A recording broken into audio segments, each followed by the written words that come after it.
A musician friend of mine once told me a story that I think was meant to be a joke. So if you don't laugh at the end of this, I'll give you his name and his phone number, and you can give him a call and tell him how unfunny this was. But it's a story of a world-class cellist on his way to a concert. His chauffeur was driving him to the auditorium, and on the way there, he sees this man on a street corner playing a cello. It's a beautiful instrument. It's a Stradivarius.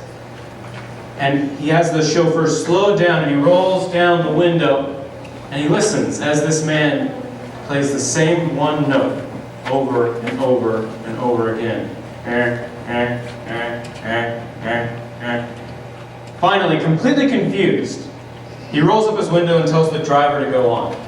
And he goes to the auditorium, he plays in this concert, and puts on a perfect show.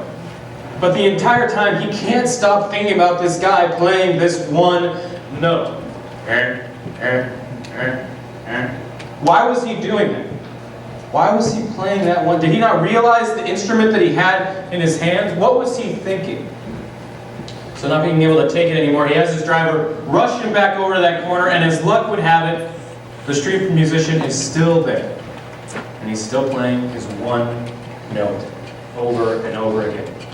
So this world-famous cellist pops out and rushes over the man and compliments him on his beautiful instrument. And then he asks, "Can I play it? Do you mind if I play it?" And the street musician happily hands over the instrument. And the world-famous cellist goes to work. He's going up and down the instrument, playing every note he can think of. He is playing song after song, basically doing his entire concert there on the street corner. And when he finally finishes with the cello, he hands it back to the man. And he sees that the man just has a sad look on his face. It's very disappointed. And now here's where comes the punchline. I like to prepare you for this punchline because you might not know it's a punchline. So the street musician starts shaking his head and he says, "Still searching for the perfect note, huh?"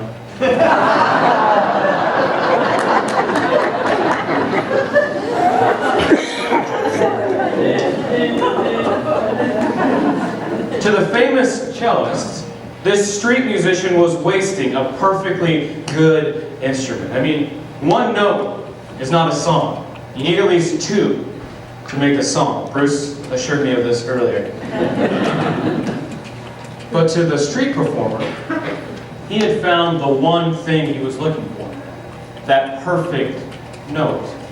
And he had met yet another person that was making life way too complicated. We all step forward with our expectations. And when the world doesn't meet those expectations, we get angry. We get disappointed. Sure of ourselves, and sure that the world is the one that's wrong, not the other way around. Take this for an immediate example.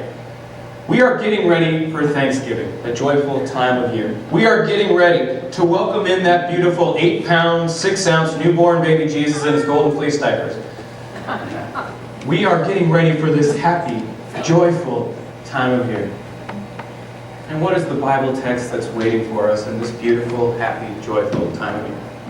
The crucifixion! Yay! Yay! We should be watching Jesus, watching his Einstein developmental videos, learning about shapes and colors, but no. We have the crucifixion. And then, after I had written this sermon, this is actually my second sermon that I've written on this text because I really hated preaching on this in November, but Kelly contacts me in a great way. Kelly is our administrative assistant, and she said, "I think you gave me the wrong reading. You can't talk about the crucifixion in November. It has to be wrong." I cannot tell you how much I appreciate how hard Kelly works to make sure that I don't screw up. It's a full-time job. And I wish that I had been wrong, but no. We have this crucifixion. It's supposed to be here. But I'll admit, I'm all about Jesus. I do not like having this text for this Sunday, this Christ the King Sunday. Because I have been dying to just really have a text where I can do anything with it. Come up with all sorts of strange, crazy, weird theology that you don't understand half of what I'm saying. That's what I wanted for this Sunday. I wanted to confuse the heck out of you. Because think about it. Think about the sermons that we've had, the weeks that we've had. We had Reformation Sunday, Liberty, All Saints, the Ministry Fair, and Veteran Sunday. All very kind of, this is the sermon that goes along with that Sunday. I wanted something, an easy-go-lucky, happy sermon. I literally yelled at my computer when I saw it was the crucifixion for this Sunday. This is not happy-go-lucky. This is not the one note that we want to hear this time of year. But it's the one we got on this time before Advent, this time before Christmas, this Christ the King. We have the crucifixion, and this gospel is full of errant expectations. Now, it's hard to set the scene more ominously than to say that it takes place at the skull. There's not good things that happen at the skull. When they came to the place that is called the skull, they crucified Jesus there with the criminals, one on his right and one on his left. The skull is not the place you want to be. No one says, hey, we're heading out to the skull to throw the frisbee around. No. The skull is a place of serious business. And the thought that is in the back of everyone's mind as they process with Jesus to the skull is, can anything good come out of this death? The answer is clearly no. If God is standing with this person, then Jesus would not be there. If God was standing with Pastor Adrian, he wouldn't force Pastor Adrian to preach on the crucifixion in November. The answer is clear. No good can come out of it. The crucifixion, I mean, not Pastor Adrian's sermon. A waste of life was unfolding, and the people gathered as witnesses. Now there is an expectation that is tearing our society apart, and I hear it over and over and over again. One cannot make a difference. One life, one vote, one person cannot change anything. The problems are too complex. You need to just accept it. You need to just give in. One note is a waste. We need at least two to make a song. And I know this, for one, because I'm an expert. And you, for one, are wrong because you're on a street corner. One death is the end of the story. It's nowhere near the beginning. As usual, on all of these, we are flat out wrong. To understand the new beginning of Advent, we must hear again the old end at the skull. Now, as you've learned by now, every sermon comes with a movie quote, so here you go. There's a film called The Lion in Winter about King Henry II's sons and their plots to take over as king. With certain plots like that, you know, some of them are going to end up in the dungeon, and two of them are down there, waiting for their death, waiting for the end, and they have this amazing back and forth. Prince Richard hears King Henry approaching, and he says, he's here. He'll get no satisfaction from me. He will not see me beg. And Prince Geoffrey laughs in his face. My, you chivalric fool, as if the way one fell down mattered. And then the big line from Prince Richard. When the fall is all there is, it matters. When this death is all there is, it matters. And people came out to see this death, to see what he would do with it, to see if he could cheat death. And he did, just not in a way to match their expectations. There is this idea known as the axis mundi. You guys probably talk about it all the time, the axis mundi. It really means the world's axis, but we call it the axis mundi in order to make ourselves feel smarter than we actually are. But it's this idea that everything has a center, including the earth. Our reality has a center. And we generally have aligned up this axis mundi with a mountain, some big, vast mountain. That's the center. But I like to think about the axis mundi as an axle with a wheel around it. With that axle, that center, being one person. Our world, for the most part, had in the past set darkness as our center. as our axle. It had set the things that we could not do as our axle. It had trapped the world in this tiny little magicless box. The Sadducees said there is no resurrection. The Stoics said we are but stones that have been animated and will drop back to the earth once again. The Greeks believed that when we pass, we are nothing but shadow and dust. The crowd wanted to see Jesus defeat death, to cheat it. But you cannot defeat death with more life. Just ask Lazarus. Just ask the boy that Elijah brought back from the dead. Just ask the widow of Nain's son. But you can't. Even though they were brought back from the dead, it didn't last.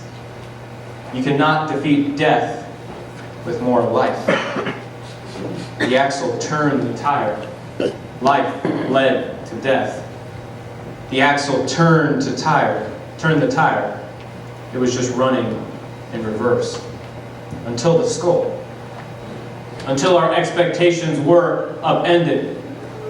Until the complications and certainties we fill our lives with were erased by the reckless nature of this loving God of ours. We celebrate this crucifixion in November not because we like focusing on the darker, sadder side of faith. We celebrate this crucifixion year-round because in this one moment of death and failure is the one moment in which the wheel of life was set back in the right direction.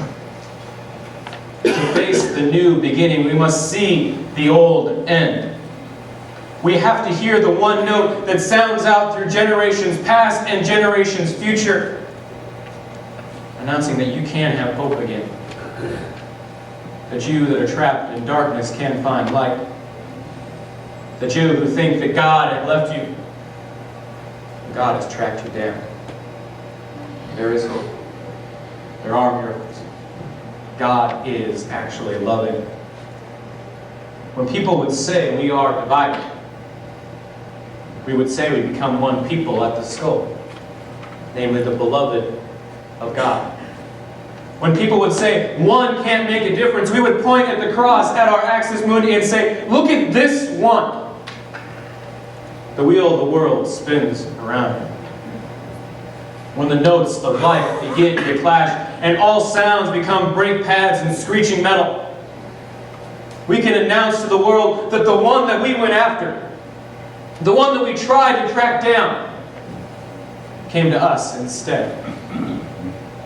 That's the message that we step forward with today.